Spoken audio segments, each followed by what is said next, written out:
Hi, folks, and welcome to another edition of The Slice. This week, we talk about alien implants. So, let's get on with that, shall we? Until now. For the first time in history, one man is coming forward with tangible evidence that he claims is proof of an alien intelligence visiting Earth.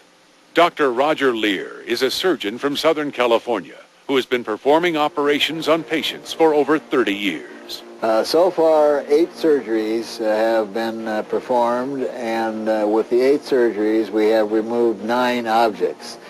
The commonality, of course, is that all the individuals are subjects of the alien abduction phenomena. In 1996, he performed one of the first surgeries to remove an alien implant from the jaw of an alleged abductee.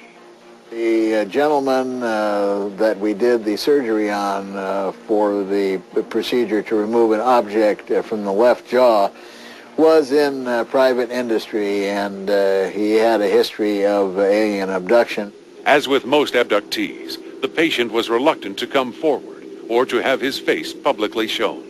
There is a certain stigma involved with abductees. They have innate fear about telling somebody about what happened. They may feel that they may lose their job or their career may be in jeopardy, even financial loss. So there are some very practical things involved. What you are about to see is the actual video of the first implant being removed. We must warn you, this footage is not for the faint of heart. First, the surgeon administers local anesthesia by injection to deaden the area around the implant. Once the surgeon makes his initial incision into the tissue, surgical clamps are applied to keep the wound open. Then, the surgeon deepens the incision, and an X-ray instrument called a fluoroscan is brought in to locate the implant under the skin. Once the implant is located, a probe is inserted, and the implant is finally removed. Dr. Leir describes some of the extraordinary findings discovered during this amazing surgery. There is no portal of entry. There's no evidence how the object got inside the body. Then when we look at the soft tissues that surround the object, we find there is no inflammatory response. This is impossible because anything that enters the body should have an inflammatory response. And then thirdly, they are surrounded by a large number of nerve proprioceptors which are not anatomically correct. Once the outer biological membrane was removed, it revealed a triangular-shaped object. This object was housed in yet another gray membrane. Remarkably, this inner membrane could not be cut, even with a surgical scalpel. The implant was then sent to Los Alamos National Laboratory for metallurgic testing. We knew that when we got the initial report back from Los Alamos that we didn't have something that was common, because Los Alamos is a world-class laboratory and would not recommend further testing on anything that they didn't feel was strange. So it was the combination of elements that were in these objects that I think inspired them to advise us that more tests should be done. The implants were then sent to New Mexico Tech Laboratory, where a battery of metallurgic tests were performed on the objects. The theory that they put forth was that these were portions of meteorites. They did not know they were removed from the human body. Amazingly, the New Mexico Tech Lab report revealed that the elements in the implants were composed of meteorites so rare, only a few had ever been found. At this point, scanning electron microscope analysis was conducted on the implants.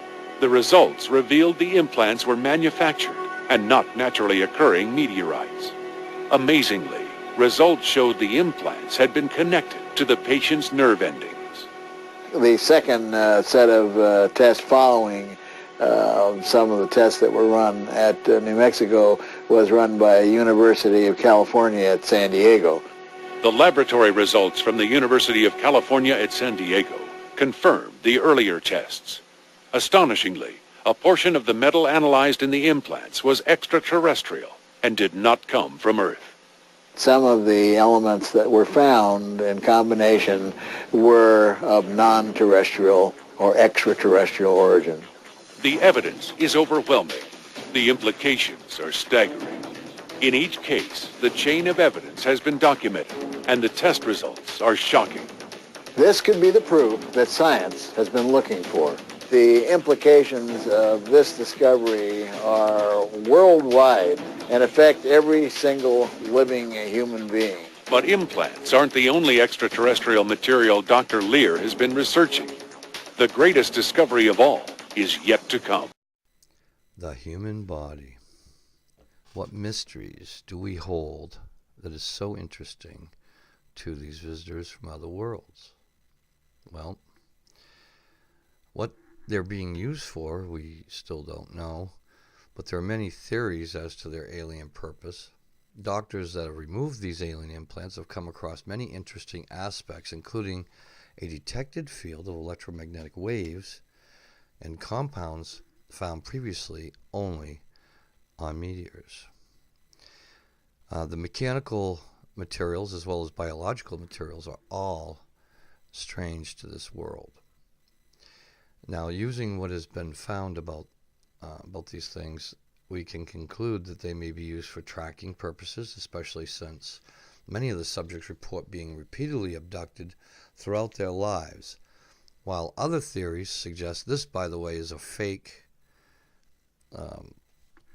item that was somebody was trying to pass off. So anyway, there's the real deal, taken out of a spine. Now, these things may be used to transmit back to the aliens or even as some kind of mind control. Most people that have alien implants don't know they have them, and most don't even remember coming in contact with a UFO.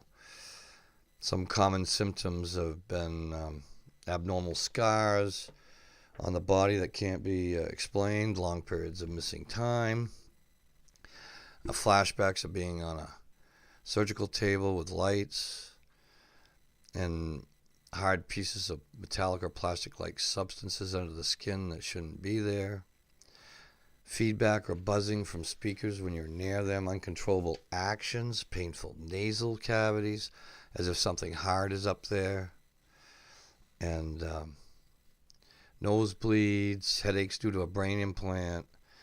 Out of all of UFO alien research, implants are slowly becoming noticed by scientific community as tangible evidence of real alien abductions because of the number of similar cases featuring out-of-this-world materials. There have been thousands of abductions with little evidence except the subjects themselves. So, what do? Let's take a look up further. Here are the composition charts of the implants, and here are some other implants. And think on that stuff until the next show. Talk to you then.